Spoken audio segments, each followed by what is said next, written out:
मैं पीयूष शर्मा। आज की क्लास में हम बात करेंगे एनसीईआरटी क्लास 9th। सब्जेक्ट है हमारा साइंस। इसमें जो आपका फर्स्ट लेसन था वो केमिस्ट्री का, वो मैंने आपको बताया था हमारे आसपास के पदार्थ, मैटर इन अवर सराउंडिंग। आज मैं आपके लिए लेकर आया हूँ लेसन 2, जिसका नाम है शुद्ध और अशुद्ध पदार्थ, प्योर एंड इम्प्योर सब्सटेंस या मैटर, प्योर और इम्प्योर मैटर। तो जब बात आती है शुद्ध अशुद्ध की, तो सामान्य व्यक्ति के अनुसार, सामान्य मनुष्य के अनुसार शुद्ध क्या है? अगर वो ये बोलता है कि वो एक गौशाला चला रहा है और वो दूध बेचने का काम करता है, तो वो ये बोलेगा अपने दूध के लिए कि मैं सब पानी नहीं मिलाता, ये शुद्ध है। एक सामान्य व्यक्ति के लिए क्या है? ये शुद्ध है। ठीक। अगर एक वैज्ञानिक के अनुसार अगर मैं बताऊं आपको कि वैज्ञानिक के अनुसार शुद्ध क्या होता है, शुद्ध पदार्थ क्या होता है, वैज्ञानिक के अनुसार शुद्ध पदार्थ वो होता है कि ऐसा पदार्थ जिसमें जो तत्व हैं वो एक समान हो, मतलब एक समान प्रकृति के हो, वो क्या होता है? वो शुद्ध पदार्थ होता है वैज्ञानिक के अनुसार। तो सबसे पहले हमें ये पता होना चाहिए कि हम जो शुद्ध पदार्थ पढ़ रहे हैं ये किस तरीके से इनका वर्गीकरण हुआ, ये कहाँ से आए हैं और किन किन भागों में हम इन्हें आगे पढ़ेंगे। तो सबसे पहले होता है बच्चों द्रव्य। क्या होता है? द्रव्य। इसको हम मैटर बोलते हैं, मैटर। क्या बोलते हैं इसको? मैटर बोलते हैं। ये बच्चों दो पार्ट में डिवाइड हो गया, मतलब द्रव्य एक तो शुद्ध और एक अशुद्ध। शुद्ध पदार्थ जिसको हमने बोला इम्प्योर मैटर,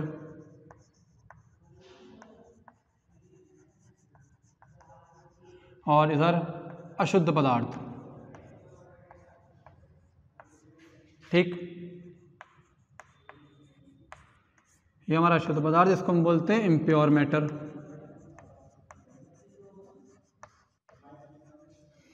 इसको मिश्रण भी बोल सकते हैं या मिश्रण। शुद्ध पदार्थ हमारा इम्प्योर मैटर और अशुद्ध पदार्थ हमारा शुद्ध है, हमारा प्योर मैटर, और अशुद्ध हमारा इम्प्योर मैटर, या हम इसको मिश्रण भी कह सकते हैं। मिश्रण हमारा होता है मिक्सचर। करेक्ट। अब शुद्ध पदार्थ हमारे ये और अशुद्ध पदार्थ हमारे ये। अशुद्ध पदार्थ 2 पार्ट्स में डिवाइड हुए, तत्व, ठीक है, जिसको हम एलिमेंट्स बोलते हैं, और इधर यौगिक जिसको हम कंपाउंड कहते हैं, इसको हम कंपाउंड बोलते हैं। तो आज की क्लास में पहले हम शुद्ध पदार्थ की बात करेंगे, फिर अशुद्ध पदार्थ की बात करेंगे, फिर तत्व की बात करेंगे, फिर यौगिक की बात करेंगे। तो अब मैं आपको दोबारा बताता हूँ शुद्ध पदार्थ का मतलब, कि वैज्ञानिक के अनुसार क्या होता है कि शुद्ध पदार्थ वो पदार्थ होते हैं जिनमें ये वाले शुद्ध पदार्थ हैं, जो उसके अवयव हैं वो एक समान हो और उनका अनुपात कैसा हो? निश्चित हो। सबसे पहली बात तो वो प्रकृति समान हो उनकी, और वो कैसे हो? एक उनका जो संगठन है वो कैसा होना चाहिए? रासायनिक संगठन होना चाहिए, और वो अवयव कैसे हो? एक समान हो। अब वैज्ञानिक के अनुसार शुद्ध पदार्थ क्या है? चीनी। वैज्ञानिक के अनुसार जो शुद्ध पदार्थ है वो क्या है? चीनी। ठीक। इसका जो फॉर्मूला होता है ये मैं आपको बता देता हूँ, C12H22O11। ठीक। इसमें जो अवयव हैं उनका एक निश्चित अनुपात है। ठीक है। अब जैसे मैं आपको बोलूँ इनका संगठन वो भी समान है। ठीक।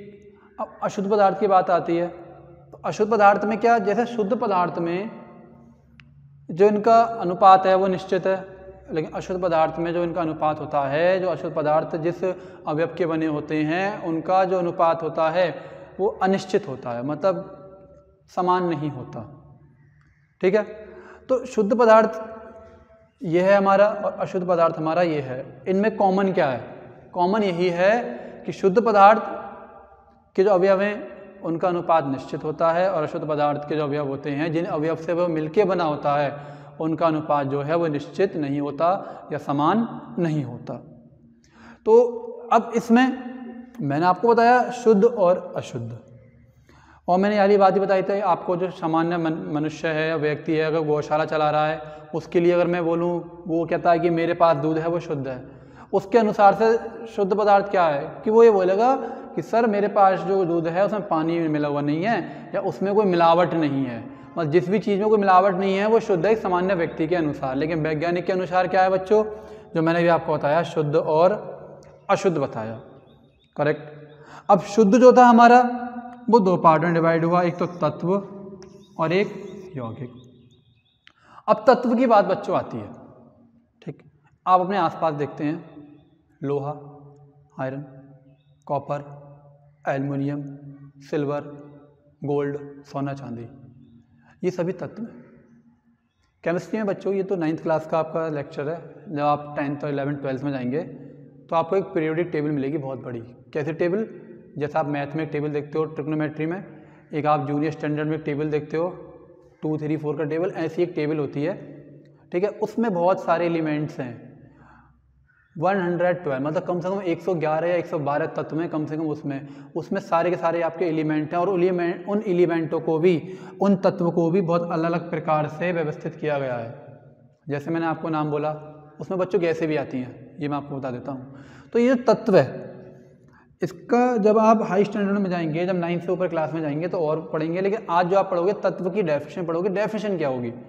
अगर मैं बोलूँ तत्व के बारे में कि तत्व एक या एक से अधिक प्रकार के, या तो एक अवयव होगा या एक से अधिक प्रकार के तत्वों में नहीं विभाजित हो सकते। अब क्या मतलब है ये आप देखो, इधर बताता हूँ मैं आपको कि जो तत्व हैं, जैसे मैंने यहाँ एक तत्व का नाम लिखा बच्चों Fe, ये इसका प्रतीक चिन्ह है, और इसको हम क्या बोलते हैं? लोहा, मतलब आयरन। क्या ऐसा हो सकता है कि मैं इस आयरन को तोड़ूं या पीसूं, या ऐसे किसी फैक्ट्री में जाके इसको मेल्टिंग करूं या इसको पिघलाऊं या प्रज्वलन करूं, तो क्या इससे मैं दूसरा तत्व बना सकता हूं?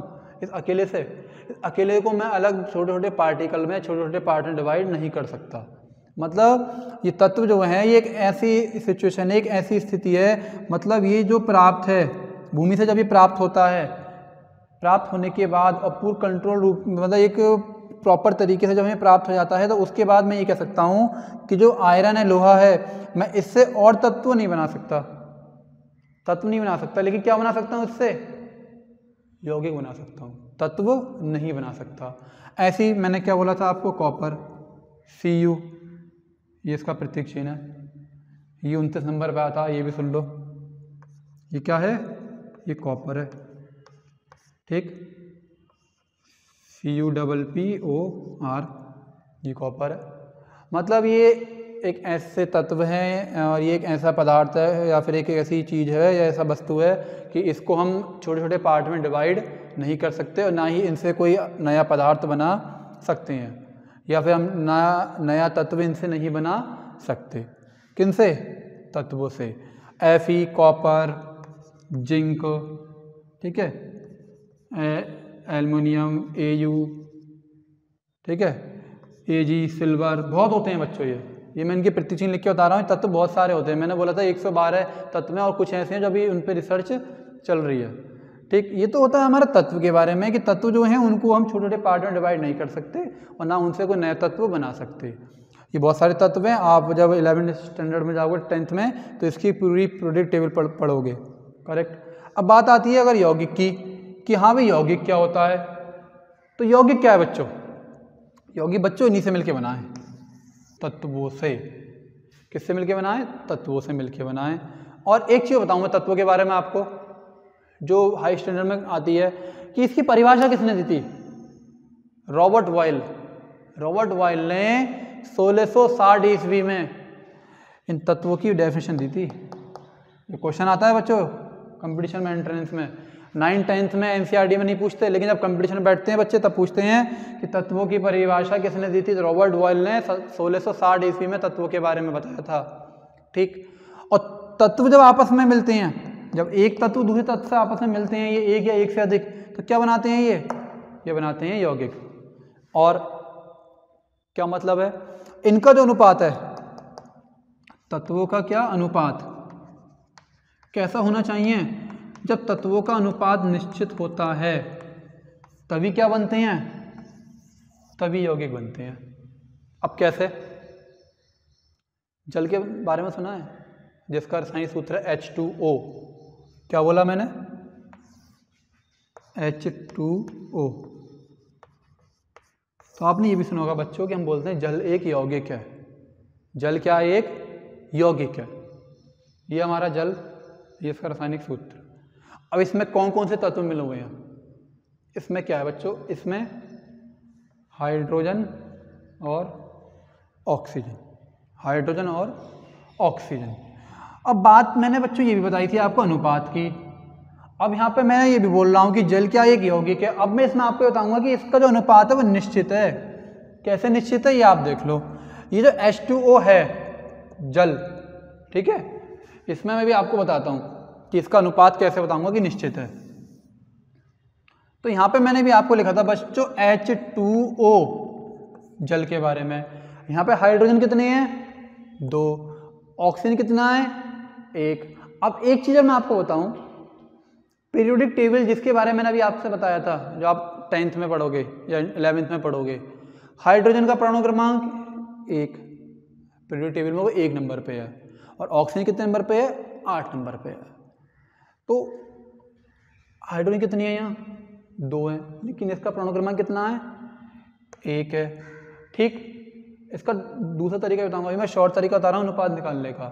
और ऑक्सीजन कितने नंबर पे है, 8 नंबर पे है, अनुपात 8। एक तो ये हो गया, परमाणु क्रमांक सीधा सीधा लिख दो। एक परमाणु भार से पता लगा लेते हैं हम कि अनुपात क्या आएगा इसका। देखो परमाणु भार से कैसे पता लगाएंगे, हाइड्रोजन नंबर 1 पर है और इसका परमाणु क्रमांक भी 1 ही होता है, लेकिन संख्या में कितने हैं हाइड्रोजन बच्चों, 2। तो मैंने क्या लिखा, 2, और अपॉन ऑक्सीजन कितने नंबर बताया था मैंने भी आपको पीरियोडिक टेबल में, 8 नंबर पे। लेकिन जब परमाणु क्रमांक से परमाणु भार की बात करते हैं, ठीक है, तो इसको बेटा क्या बोलते हैं, 8 दूनी 16, ये कितना हो जाता है, डबल। और हर किसी तत्व का डबल नहीं होता। इसके बारे में जब 11th क्लास का लेक्चर बताऊंगा ना, मैं तब बताऊंगा कि उसमें न्यूट्रॉन प्रोटॉन इनका रेशियो जो होता है, तो ये 2/16, 2 बन जा 2, 2 8 जा 16। देखो अब क्या आ गया, 1/8 आ गया। क्या, H2O जो हमारा जल है, जो यौगिक है, इसका अनुपात क्या है, निश्चित है। अब इसका जो अनुपात है 1/8। जल आप यहाँ बैठ के पियो या चंद्रमा पे जाके पियो, अनुपात उसका वही रहेगा। क्यों, क्योंकि ये एक यौगिक है, इसका अनुपात कैसा है, निश्चित है। ये तो हमारा यौगिक की बात हो गई। अब जो मैं आपको बताने जाऊंगा आगे, हमने तत्व पढ़ लिया, यौगिक पढ़ लिया। यौगिक और तत्व के बाद बच्चों हम क्या पढ़ेंगे, मिश्रण, कि मिश्रण क्या होता है, जो मैंने भी बताया था ना, अशुद्ध पदार्थ या मिश्रण। अब मैं बात करूंगा मिश्रण के बारे में। बच्चों अब हम बात करते हैं मिश्रण के बारे में। मिश्रण मतलब मिक्सचर, ठीक। अब वैज्ञानिक दृष्टि से मिश्रण के बारे में हम किस प्रकार से परिभाषा कह सकते हैं, इसका मतलब ये होता है बच्चों, जब 2 या 2 से अधिक तत्वों को किसी भी अनुपात में, उनका जो रेशियो है, उनका जो अनुपात है वो निश्चित नहीं होता, याद रखना, ठीक है। यौगिक का अनुपात निश्चित होता है, जो मैंने भी आपको बताया था जल के बारे में, 1/8। लेकिन जो मिश्रण होते हैं, जो हमारे मिक्सचर होते हैं, उनका अनुपात निश्चित नहीं होता। मतलब 2 या 2 से अधिक ऐसे तत्व जिनको हम किसी भी अनुपात में मिला दें, और जो बनने वाला पदार्थ है, जो प्रोडक्ट है, वो क्या होगा, मिक्सचर, वो होगा मिश्रण। अब एग्जाम्पल, अब मैं आपको ये बता दूं, नमक तथा पानी का मिश्रण, ठीक। क्या बोल दिया मैंने, साल्ट मतलब नमक, ठीक है, प्लस वाटर, जल। ठीक, इनका जो मिश्रण तैयार होगा, इन दोनों का जो मिक्सचर तैयार होगा वो कैसा होगा? अनुपात उसका निश्चित नहीं होगा। क्यों नहीं होगा? अब बच्चों मैं आपको पूछूं कि आपको घर पे गर्मी लग रही है और आपने शिकंजी बना के पी ली, तो मैं आपसे पूछूं जो आपने वो 1 चम्मच चीनी डाली थी वो उसका अनुपात पूछ लूँ और जल का अनुपात पूछ लूँ, तो क्या आप बता पाओगे? नहीं बता पाओगे। क्यों? क्योंकि वो आपने एक निश्चित अनुपात के हिसाब से नहीं की। उसमें हमारा जो ये जो नमक और जल है इसका हमें कोई अनुपात नहीं पता कि कितना अनुपात है। किसकी तरह?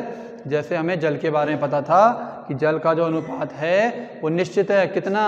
H2O का 1:8। लेकिन यौगिक में हमें जो अनुपात होता है वो निश्चित नहीं होता।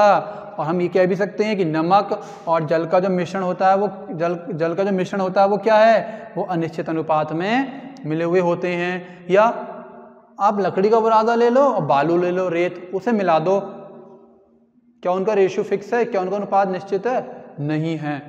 ये तो हो गई हमारी किसकी बात? मिश्रण की बात हो गई कि 2 या 2 से अधिक ऐसे तत्व जिनका अनुपात अनिश्चित होता है उन्हें हम क्या कहते हैं? उन्हें हम कहते हैं मिश्रण। अब बच्चों मिश्रण के प्रकार 2 प्रकार के होते हैं, होमोजीनियस और हेट्रोजीनियस, समांगी और विषमांगी। अब बात करते हैं हम किसकी? इसके 2 प्रकार होते हैं, समांगी मिश्रण, ठीक, और नंबर 2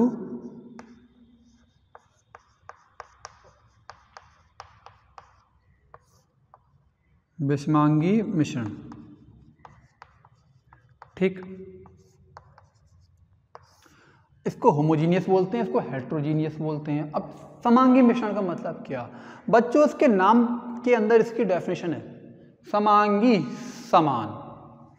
अब मैं अगर आपसे पूछूं कि आपने 1 गिलास पानी लिया, उसमें 1 चम्मच चीनी मिलाई, उसको घोल दिया, घोलने के बाद अगर मैं पूछूं कि उसमें जो चीनी के कण हैं नॉर्मली आपको दिखाई दे रहे हैं? आप बोलोगे सर नहीं दिखाई दे रहे। इस हिसाब से भी, इस आधार पर भी हम बोल सकते हैं कि जब, क्या मतलब, विलय, विलय हमारे पास क्या है? चीनी, ठीक, और जिस चीज़ में मिलाते हैं उसको बोलते हैं विलायक, वो क्या है? जल। ठीक, तो मैंने भी क्या बोला था, अगर आप 1 गिलास जल में 1 चम्मच चीनी मिला रहे हैं, मैं आपसे पूछूं कि जो चीनी के कण हैं, चीनी के अवयव हैं, क्या वो आपको दिखाई दे रहे हैं? आप बोलोगे सर नहीं, नॉर्मल हमें दिखाई नहीं दे रहे। इस आधार पर भी हम बोल सकते हैं कि वो जो मिश्रण है वो क्या था? समांगी मिश्रण। और विषमांगी मिश्रण में क्या होता है कि जिसमें अवयव जो हैं, जो अवयव हम मिला रहे हैं, विलय, वो कैसे हैं? वो हमें दिखते हैं। आपसे पूछूं दोबारा से कि अगर आप 1 गिलास पानी में 1 चम्मच रेत मिलाएं तो आपको दिखेगा? दिखेगा। और दूसरी बात, वो घुलेगा भी नहीं, क्योंकि वो घुलनशील ही नहीं है, अघुलनशील है। और चीनी हमारी क्या है? घुलनशील भी है। तो ये तो होती है छोटे स्तर की बात कि छोटे आधार पर, मतलब एक तरीके से कि हम कैसे पता लगाएंगे कि समांगी मिश्रण क्या है और विषमांगी मिश्रण क्या है। लेकिन अगर मैं बोलूँ समांगी मिश्रण के बारे में कि जिस मिश्रण के सभी संघटक या सभी अवयव, उनका जो संगठन है, सभी अवयव का जो संगठन है वो एक समान होना चाहिए। ये क्या हो गया?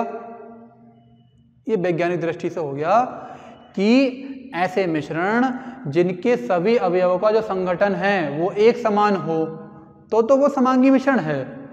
और सभी अवयव का संगठन एक समान नहीं है तो वो क्या है? वो विषमांगी है।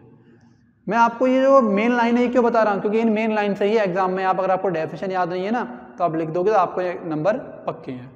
दोबारा रिपीट कर रहा हूँ कि समांगी मिश्रण थ्योरी के अकॉर्डिंग या परिभाषा के हिसाब से कि ऐसे अवयव जिनका संगठन समान होता है, या ऐसे मिश्रण जिनमें सभी उपस्थित अवयवों का जो संगठन है वो समान हो, तो समांगी मिश्रण।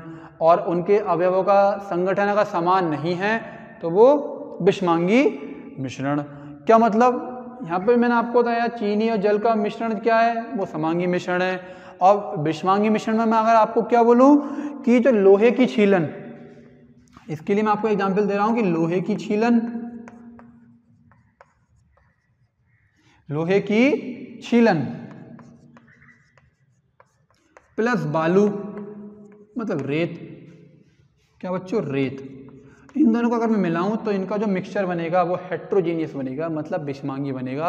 इसके अवयवों का जो संगठन है वो समान नहीं है।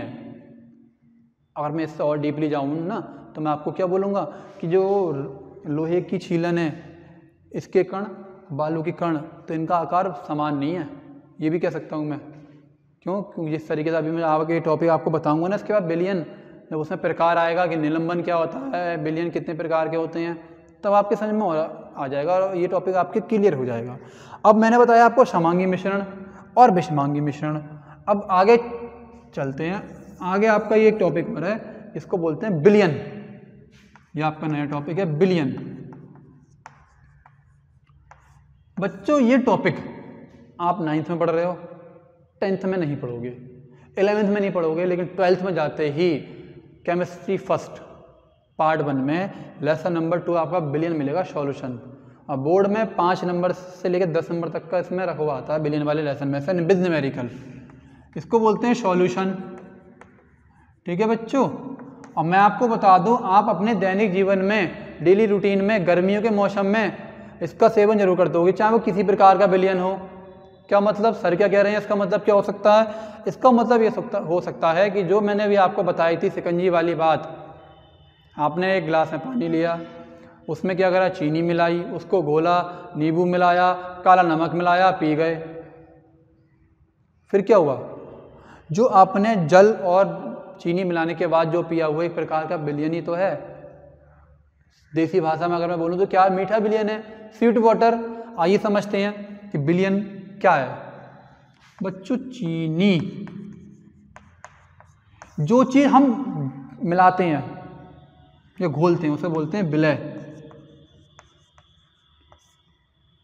सॉल्यूट, इंग्लिश में इसको बोलते हैं सॉल्यूट। ठीक। प्लस किस में मिला रहे हैं चीनी को? जल में मिला रहे हैं। ये क्या कहलाता है? विलायक। ये कहलाता है बच्चों विलायक। इसको बोलते हैं हम सॉल्वेंट। ठीक है, इसको बोलते हैं सॉल्वेंट। सॉल्यूट और सॉल्वेंट, जब सॉल्यूट को सॉल्वेंट में मिलाया जाता है, मतलब विलय को विलायक में, मतलब चीनी किस में मिला रहे हैं? जल में मिला रहे हैं, तो क्या बन रहा है? बिलियन बन रहा है। करेक्ट। इसको क्या बोलते हैं? इसको सॉल्यूशन बोलते हैं। लो बच्चों, सॉल्यूशन क्लियर हो गया हमारा। ये क्या हो गया हमारा? ये बच्चों बिलियन हो गया। अब इसकी डेफिनेशन का मतलब क्या होता है? 2 या 2 से अधिक पदार्थ अगर समान या समांगी मिश्रण बनाते हैं या समांगी मिश्रण में हम उनको मिलाते हैं तो वो बिलियन कहलाते हैं। 2 या 2 से अधिक पदार्थ। 2 पदार्थ तो मेरे पास हैं ही, तीसरा पदार्थ में इसमें चाहूँ तो मिला भी सकता हूँ, लेकिन तीसरे पदार्थ का मतलब क्या हुआ इसके बारे में जब मैं आपको बताऊँगा ना एग्जाम्पल आगे हाई स्टैंडर्ड में 10th में, कि जैसे एरोप्लेन किसका बना होता है? एल्युमिनियम का। बहुत एल्युमिनियम यूज़ होता है उसमें। ऐसा नहीं है घर के बर्तन में जो एल्युमिनियम यूज़ हो रहा है वो एरोप्लेन के शीट्स में यूज़ हो रहा है, एरोप्लेन के डोर में यूज़ हो रहा है, क्योंकि उसके अंदर जो धातुएं मिली हुई होती हैं उसको बोलते हैं एलो, वो होती हैं मिश्र धातुएं। तो वहाँ पे जो सॉल्यूशन आते हैं बिलियन, ठोस क्या ठोस और ठोस, तो वहाँ पे पता चलता है हमें कि ऐसे बिलियन भी होते हैं जिनमें 2 से अधिक भी अवयव होते हैं। तो यहाँ पे कितने अवयव हैं? खाली 2, चीनी और जल। विलय चीनी जिसको हम मिलाते हैं, विलायक जिसमें मिलाया जाता है, ठीक है, चीनी को, विलय को, और हम क्या बनाते हैं? बिलियन। मतलब 2 या 2 से अधिक समांगी मिश्रण को, ये कैसे हैं? ये समान होंगे। समांगी मिश्रण को क्या वो कहते हैं? बिलियन कहते हैं। ये तो हो गया हमारा बिलियन। अब बिलियन के बाद, अब बिलियन के आते हैं प्रकार। बिलियन के आते हैं अब प्रकार के बारे में। बिलियन के प्रकार, अब बिलियन के प्रकार 2 प्रकार का होता है बच्चों बिलियन। एक होता है निलंबन। वैसे तो 3 प्रकार का होता है, लेकिन अब जो 30% सिलेबस सरकार द्वारा हटाया गया है तो उसके हिसाब से 2 ही बिलियन बताने हैं, निलंबन और कोलाइडी बिलियन। एक बिलियन और होता है जिसको हम बोलते हैं ट्रू सॉल्यूशन, जिसको बोलते हैं वास्तविक बिलियन, ये भी होता है। तो एक है हमारा निलंबन जिसको बोलते हैं सस्पेंशन सॉल्यूशन, ठीक। और हमारा दूसरा आता है कोलाइडी बिलियन।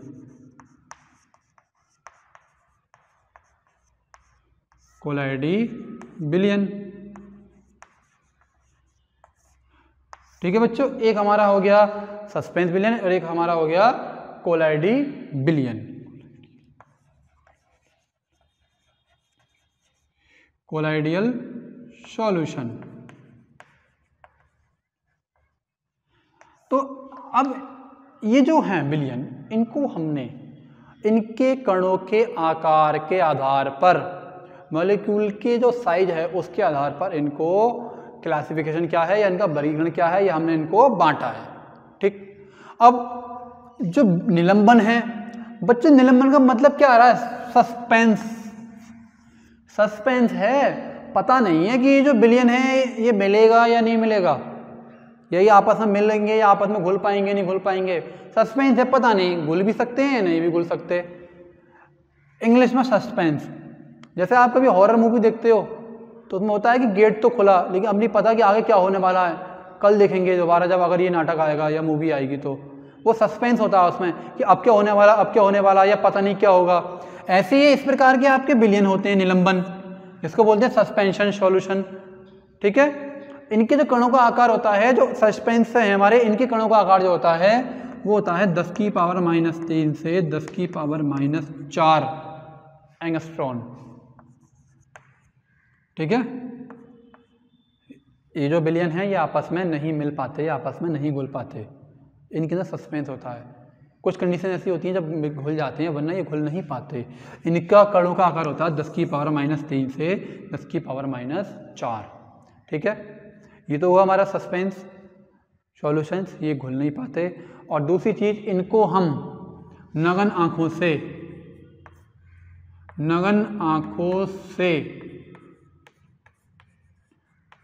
मतलब नो सनग्लासेस नो माइक्रोस्कोप, नगन आंखों से हम इनको देख सकते हैं। सूक्ष्मदर्शी की में जरूरत ही नहीं पड़ेगी क्योंकि इनका आकार इतना बड़ा है 10⁻³ से 10⁻⁴। ये तो वो हमारा निलंबन। अब आता है कोलाइडी बिलियन। बच्चों, कोलाइडी बिलियन का मतलब क्या है? इनको भी हमने कणों के आकार के हिसाब से, कणों के आकार के आधार पर ही हमने इनको वर्गीकृत किया है। इनका जो आकार होता है वो होता है 10⁻⁴ से 10⁻⁷ एंगस्ट्रॉन। इनके कणों का आकार बच्चों इतना होता है। ठीक, ये मैं आपको बताऊं, ये आप एक बार और पढ़ोगे जब आप 12th में जाओगे, वहाँ पे इसके बारे में और डीपली है। कोलाइडी बिलियन का आकार 10⁻⁴ से 10⁻⁷ एंगस्ट्रॉन का होता है। ठीक, अब इसका जो एग्जाम्पल है, इनके जो एग्जाम्पल हैं वो हैं गोंद और स्टार्च।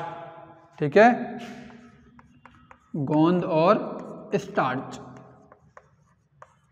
ठीक, और जो सस्पेंस सॉल्यूशन था निलंबन, इसका जो एग्जाम्पल है वो है रेत तथा बालू के कण, रेत तथा नमक के कण। आप घोल के दिखाना, क्या ये आपस में घुल जाएंगे? नहीं घुलेंगे।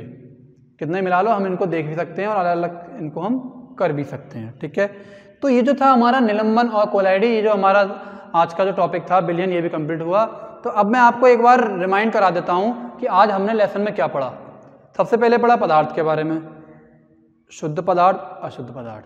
ठीक, उसके बाद हमने पढ़ा शुद्ध पदार्थों को हमने दो भागों में बांटा, तत्व और यौगिक में। ठीक है, अब तत्व और यौगिक में मैंने आपको तत्व के बारे में बताया, फिर यौगिक के बारे में बताया। यौगिक के बाद फिर मैंने आपको बताया यौगिक होते हैं, फिर यौगिक के बाद बताया था मैंने मिश्रण के बारे में। मिश्रण क्या है? मिश्रण दो प्रकार के बताए थे, होमोजीनियस हेट्रोजीनियस, समांगी और विषमांगी मिश्रण। फिर बताया मैंने बिलियन के बारे में, बिलियन क्या होता है भाई। फिर बताया मैंने बिलियन के प्रकार। बिलियन के बच्चों 3 प्रकार होते हैं वैसे, वास्तविक बिलियन, निलंबन और कोलाइडी बिलियन। लेकिन जो वास्तविक बिलियन था वो आपका जो ट्रू सॉल्यूशन था वो 30% सिलेबस में कट ऑफ हो गया, मतलब वो माइनस हो गया। तो अभी मैंने आपको बताया था निलंबन और कोलाइडी बिलियन। आशा करता हूँ ये जो वीडियो है आपको समझ में आएगी और इस वीडियो को जरूर देखना। Thank you so much. अब कल बात करते हैं अगली वीडियो में।